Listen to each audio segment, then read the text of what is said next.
Las voces campesinas nos alertan de lo que está aconteciendo. Las viejas tradiciones en peligro de desaparecer, los saberes que se están olvidando, la transformación de los territorios y paisajes, la pérdida irremediable de la biodiversidad y la destrucción lenta del patrimonio rural. La añoranza y la nostalgia tiñe de tristeza hoy las evocaciones que tenemos de lo que en el pasado conocimos como el huerto frutal más grande de Antioquia. La voz del campo clama y lanza un SOS para que salvemos juntos el paraíso de las frutas. Aquí comienza SOS, Salvemos el paraíso de las frutas.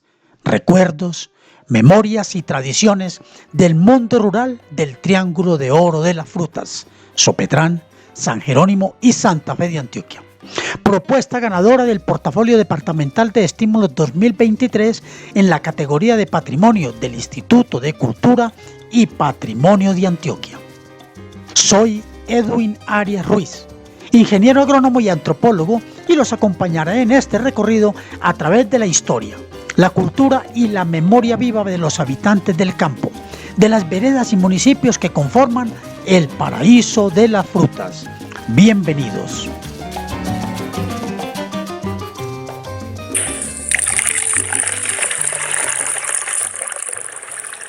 ¿Qué mejor sitio para dar inicio a este episodio que un espacio ligado fuertemente con el territorio? Esto es, el espacio caluroso, creativo de reunión y convivencia que es la cocina. Como lo dice Maricela Hernández en su artículo Cocinas y cocineras o el alma de la casa, una aproximación fenomenológica.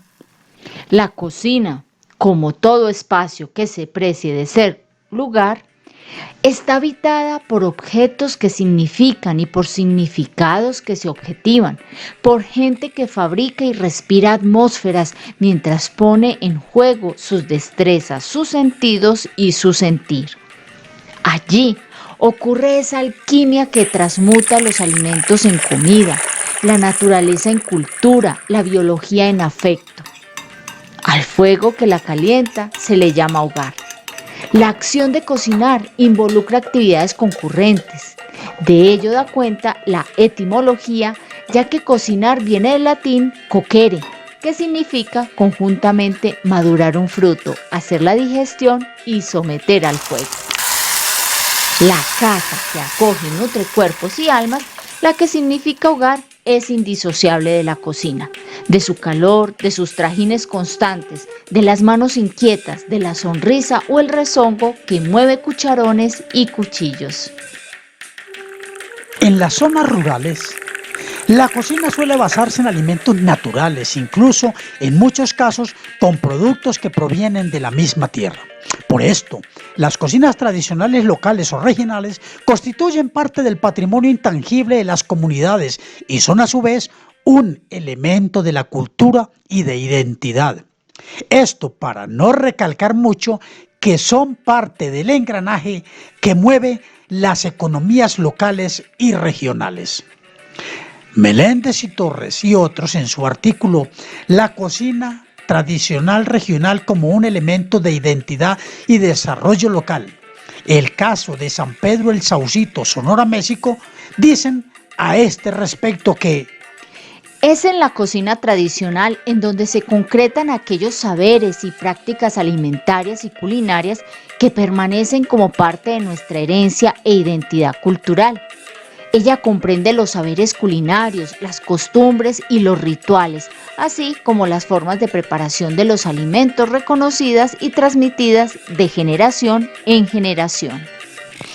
Comer es un acto agrícola, decía Wendell Berry. Pero hoy estamos viendo una gradual reducción de la relación de nuestra comida con la agricultura, cambio que seguramente tendrá consecuencias en la salud y calidad de vida humana del mañana. Escuchemos lo que nos dice Nancy Novoa de Sopetrán. Una fruta que no se volvió a ver o no la he vuelto a ver, la chirimoya. Lo que uno ve de pronto es anón, pero no chirimoya. Acá en Sopetrán donde mi mamita había chirimoya y eso se acabó. No, chirimoya hace mucho tiempo que no veo.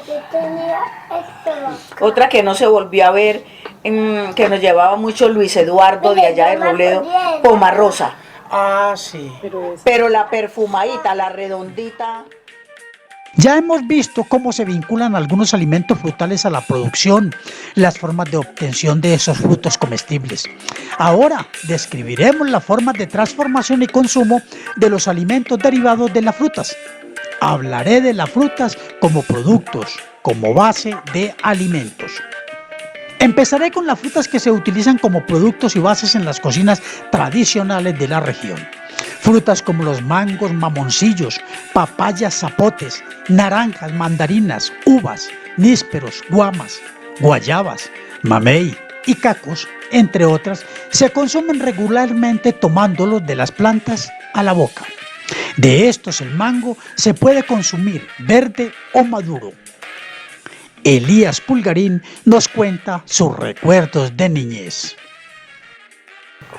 Oiga, ¿sabe cómo aprendimos a comer fruta? Cuando nos íbamos de la casa para el campo, por ahí a andar, nos juntábamos 8 o 10 muchachos y nos íbamos por esas fincas, por todas las fincas, y comíamos guayabas, comíamos mango, comíamos guanábana, comíamos una cosa y la otra, y nunca le hacía daño a uno, nada. Además de este uso fresco y directo, las frutas pueden entrar en otras preparaciones en que se incluyen los jugos, dulces, batidos, mermeladas, helados, gelatinas, postres, jaleas, etc. Entre las frutas más versátiles se pueden mencionar, por ejemplo, la guayaba, guanábana, mango, piña, maracuyá y papaya, entre otras. Escuchemos lo que nos cuenta desde San Jerónimo sobre la versatilidad de la papaya. La cáscara de piña y la hoja de papaya. Sirve para Ablandar carne. Uso la papaya para hacer tortas. La uso calada como un dulce con leche, como un pasaboca. Oiga. La papaya se utiliza calada para hacer tortas o calada para utilizarla como un postre con leche. La guayaba tiene su sitial preferencial en la cocina, por ser la fruta de la cual se elabora el bocadillo, acompañante ideal para la leche, queso o la mazamorra. Esta fruta también se reporta no solo como alimento humano, sino también animal, así como el corozo, el árbol del pan y el chachafruto. Malvina Arias nos cuenta del uso del corozo para alimentar los animales. Mi mamá alimentaba marranos con corozo y le daba a las gallinas. Exacto. El ojito.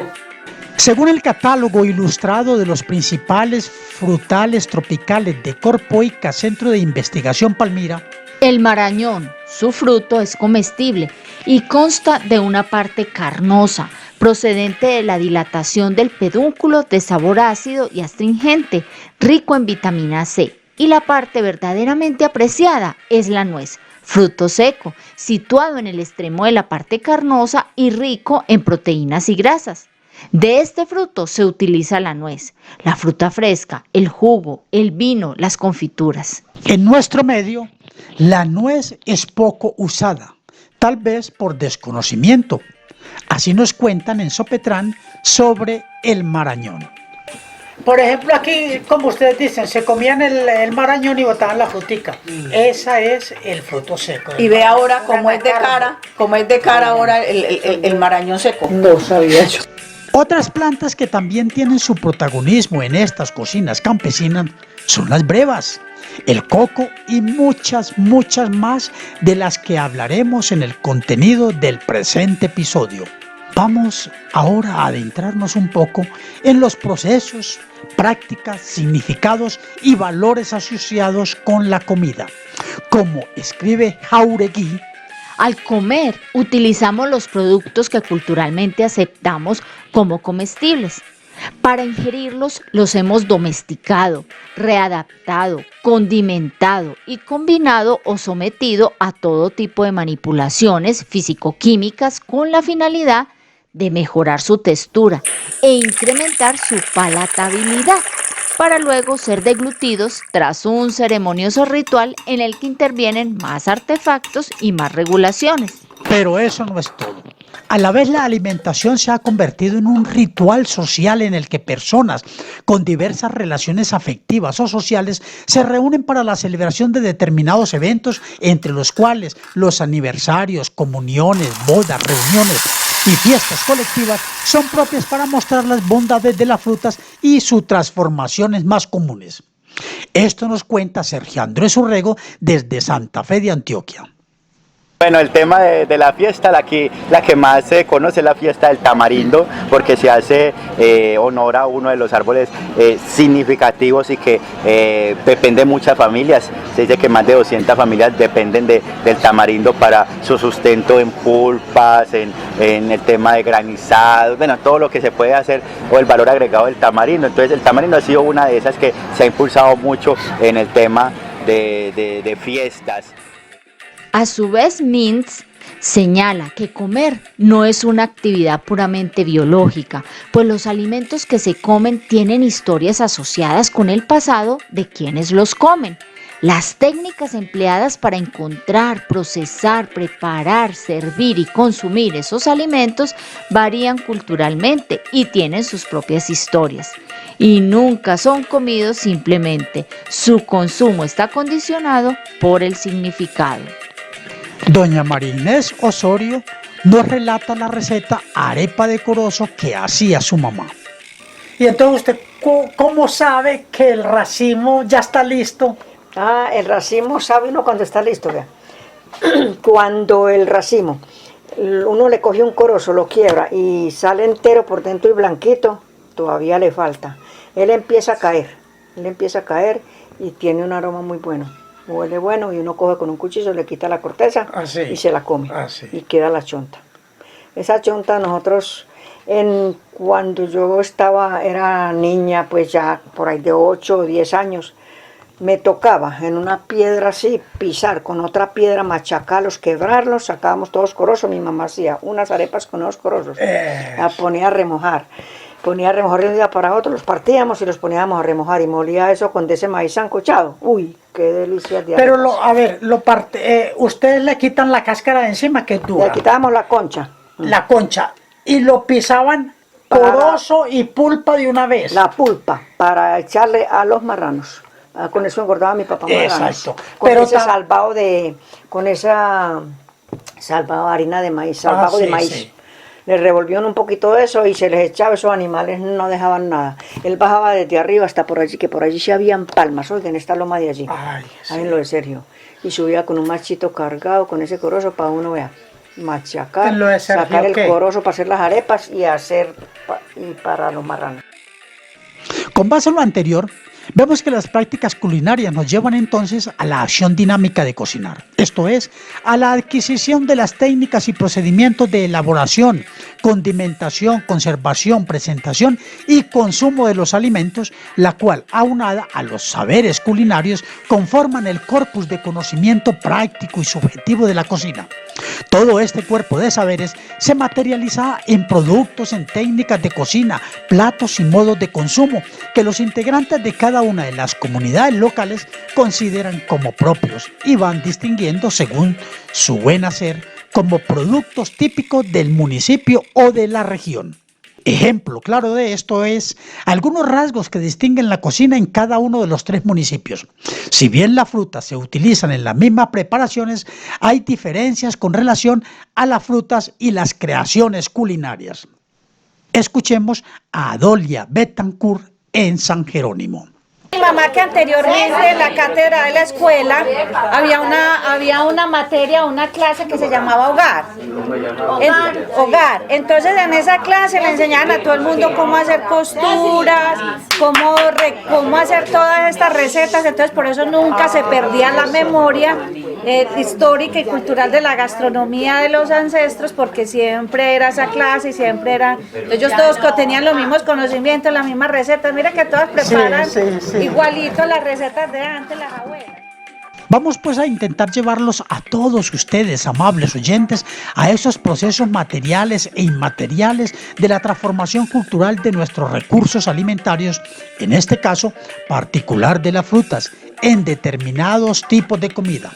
Hablaremos acerca de los métodos para preservar y alargar la vida de los productos hechos a base de frutas.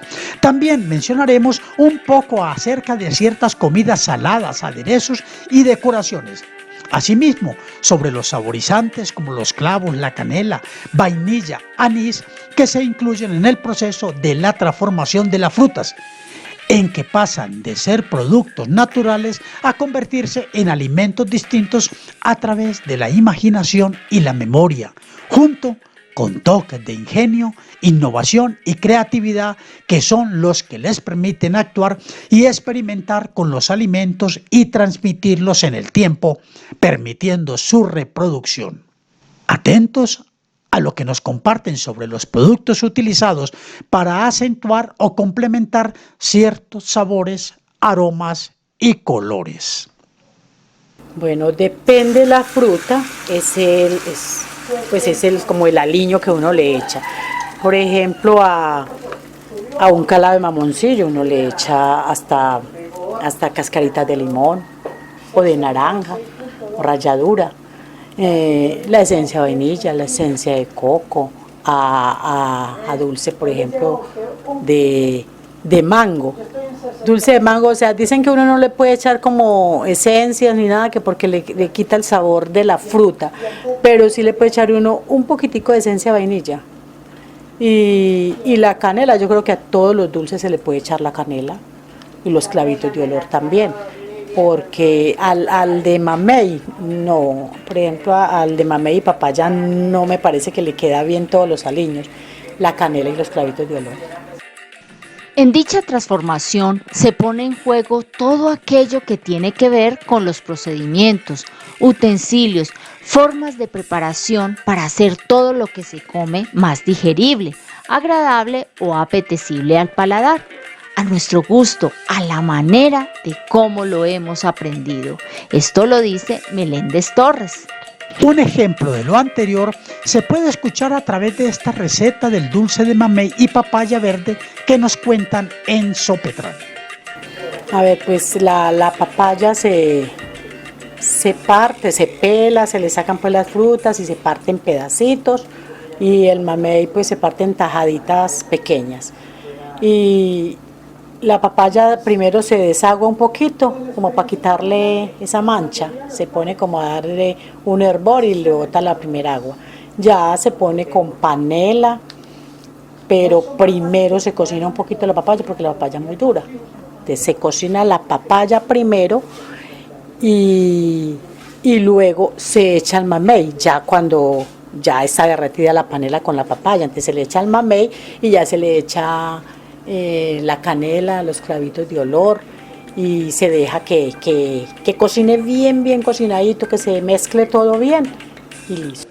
Al tener en cuenta las transformaciones, combinaciones y fusiones culinarias basadas en las frutas locales y regionales, vemos que dan como resultado productos tradicionales del paraíso de las frutas, tales como banano paso, el guandolo, la concha de toronja, las arepas de corozo, el bien me sabe con huevo, las panelitas de coco o cocadas, la colada de árbol del pan, el cóctel de hojas de brevo, el salpicón de frutas, el dulce de guayaba, la colada de piñuela, el dulce de papaya verde y mamey, arroz con leche y coco rallado, los sorbetes, el tamarindo en sus diversas formas, las sopas y jugos de auyama, la guanábana en jugo y postre, el calado de mamoncillo, entre otros, en cuyos ingredientes y formas de preparación se encuentran sus antecedentes rurales con sus recuerdos y nostalgias,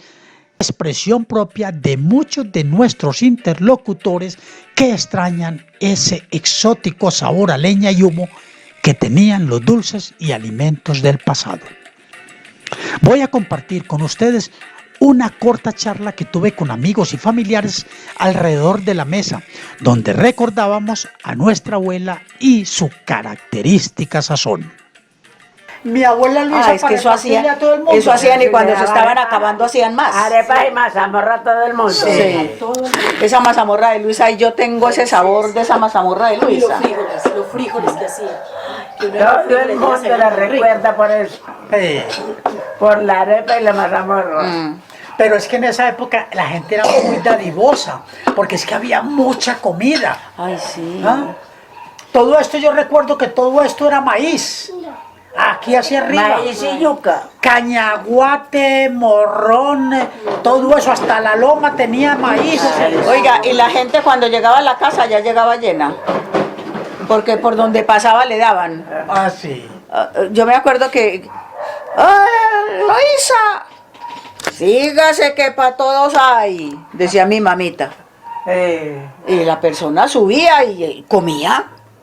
Fuera bastante poquito lo que fuera, pero comía. Y de ahí seguían para arriba. Y a todo el que saludaba, sígase que para todos hay. Entonces cuando llegaban a la casa ya llegaban llenos.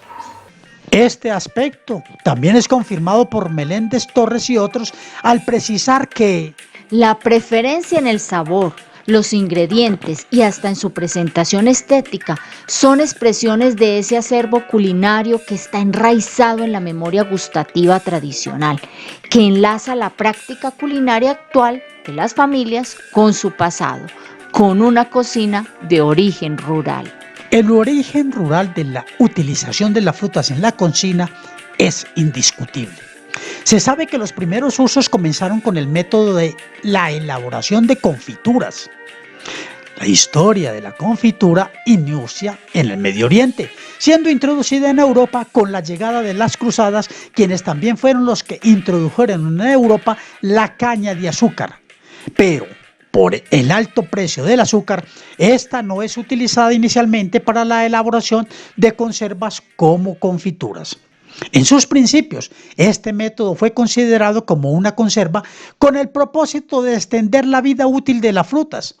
Inicialmente, trozos de frutas sumergidas en miel o en su defecto jugo de vino hervido fueron las primeras elaboraciones. Al disminuir el precio del azúcar, por allá en el siglo XIX, se reemplaza la utilización de la miel por el azúcar. Escuchemos la receta de la concha de toronja relatada por Omeida Zapata Colón.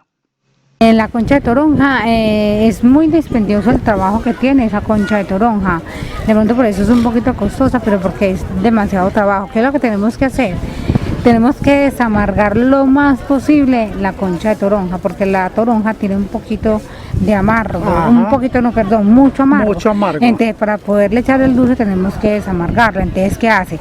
Se pela la toronja, se le saca la parte de la corteza verde, después queda la corteza blanquita, que uno llama a veces el bagazo. Sí. A ese entonces se echa en agua con sal y se hierve varias veces.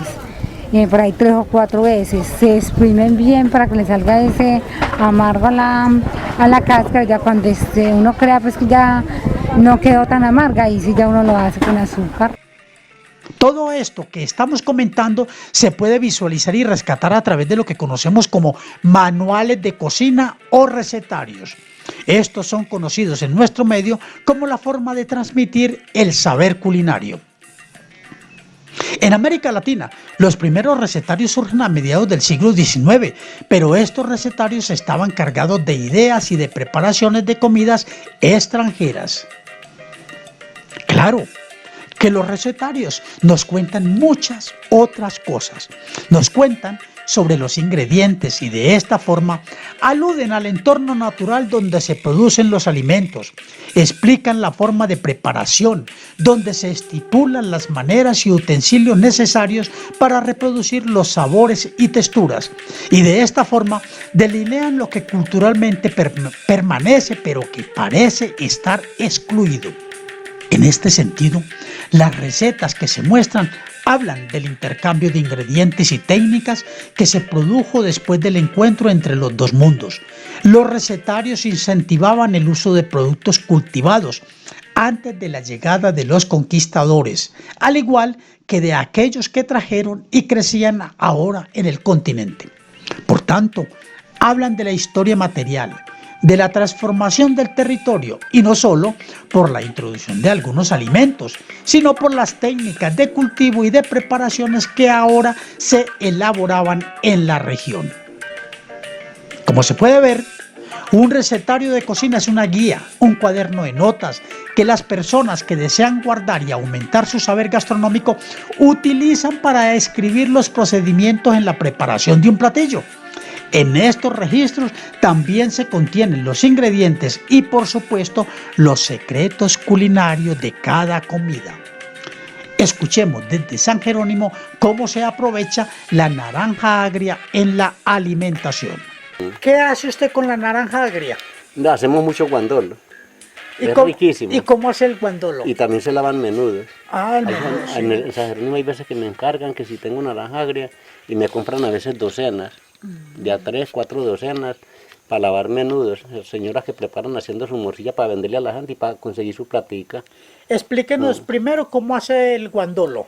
El guandolo de la naranja agria. Nosotros llegamos y cogemos la naranjita del palo y luego con una navajita o un cuchillo bien cortante le botamos una cascarita de la mitad, una ruedita de cáscara en la mitad y ahí la partimos y exprimimos para que no vaya con mucho zumo el juguito. Ajá. Hacemos así. Y entonces luego metemos el guandolo a la nevera y de ahí vamos sacando de una jarrita o de un tarrito y vamos tomando y le damos al que llega. Sí. Y bueno, ¿y cómo utilizan la naranja agria para lavar el menudo? Para lavar el menudo lo utilizan con un poquito de cal.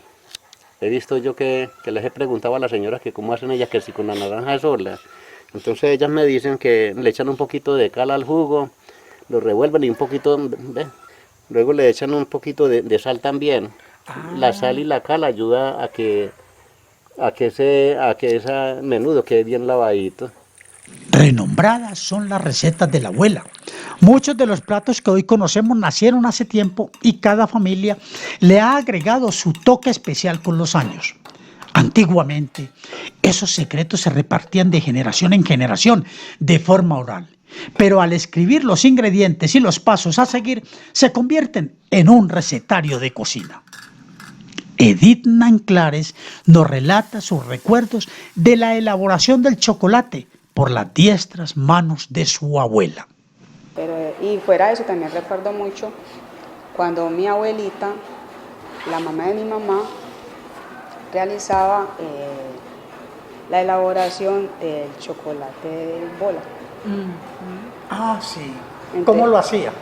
Desde el principio con el tema de las cosas de cacao, en la cayana de barro, al fogón, entonces volteándolo, al fuego, hasta que ya se ponía oscuro, entonces lo que era sacaban el contenido, y ya eso en la máquina de moler,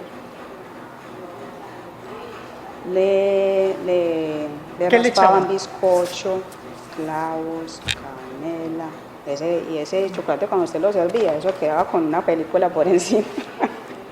Entonces sí me acuerdo mucho de mi abuelita cuando hacía eso.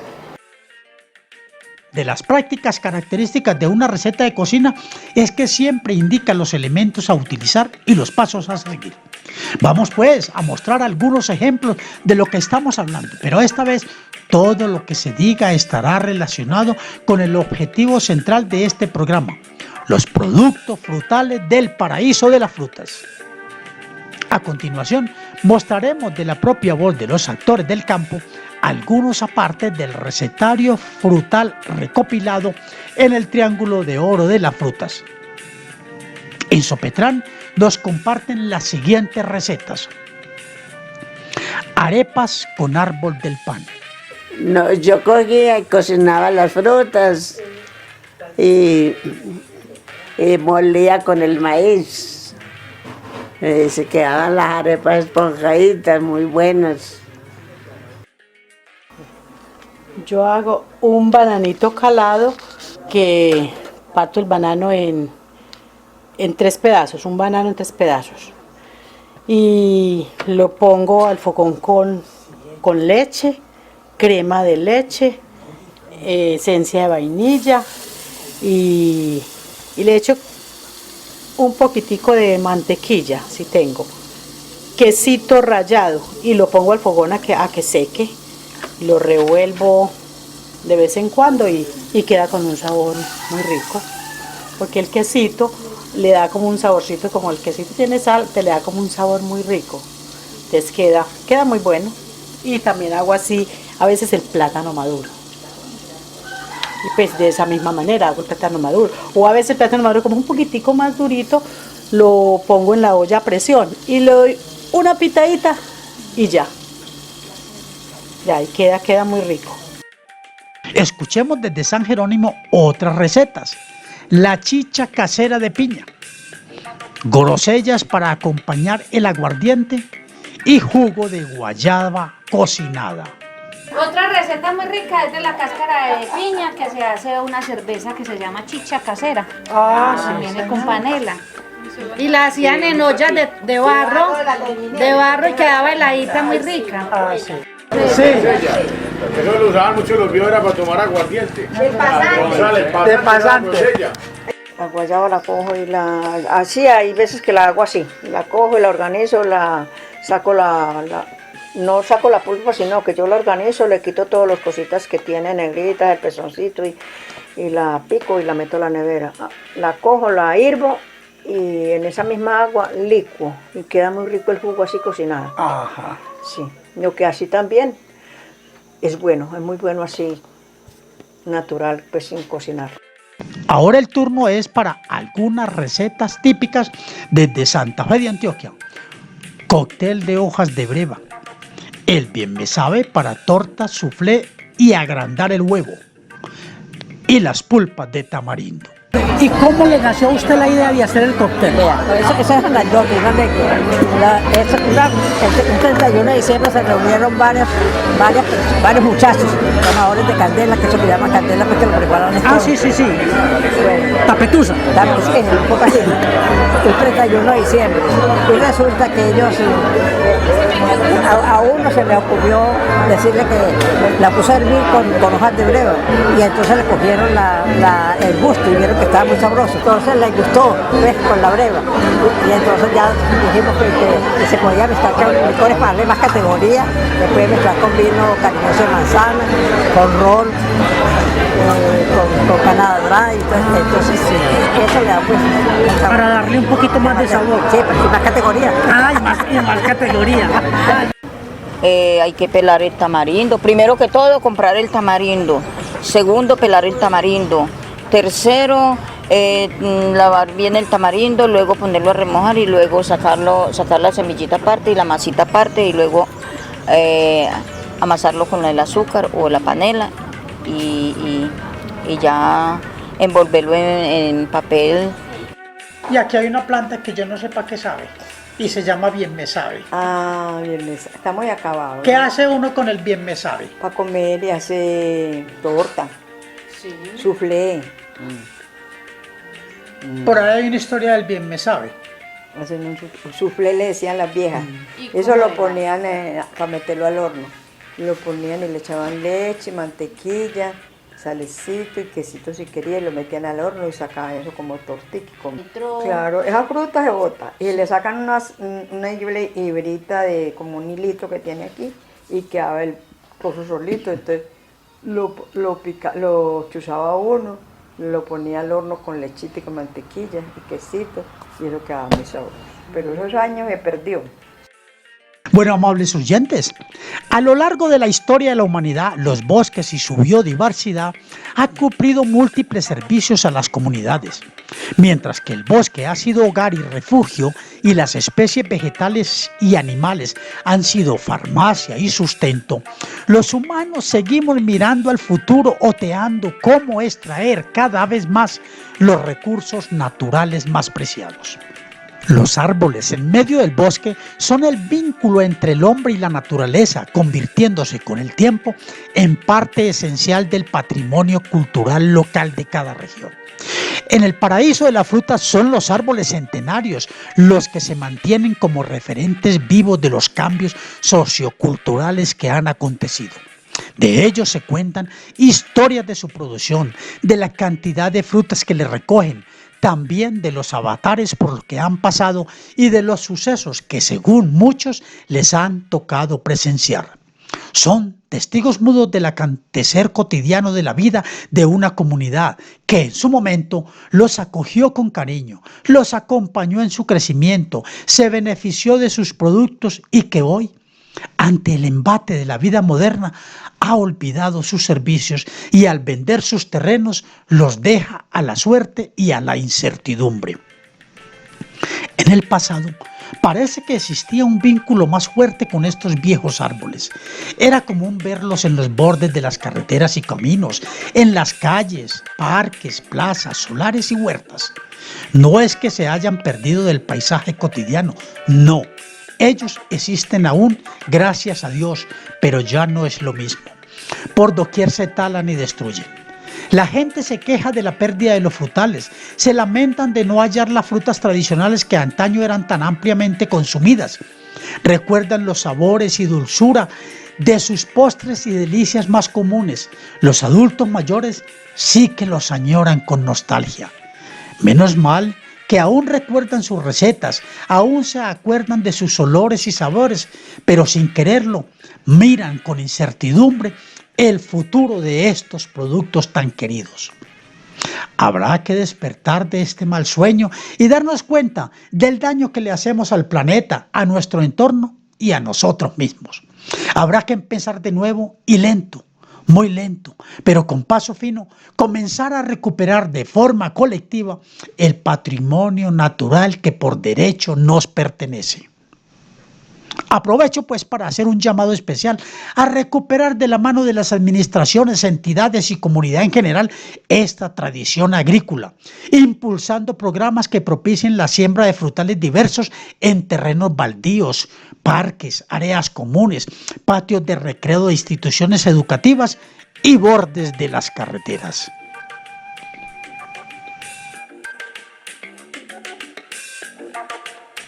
Después de conocer parte de las delicias gastronómicas, sus elaboraciones y saberes utilizados, solo les queda sacar el tiempo y cosechar frutas y realizar con ellas algunos de estos deliciosos postres en la cocina de sus propias casas.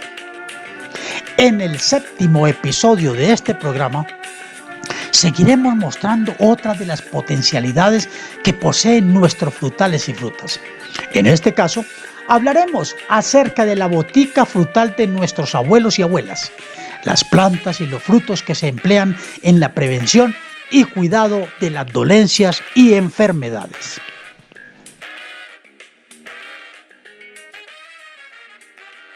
Aquí termina este episodio de SOS, Salvemos el Paraíso de las Frutas.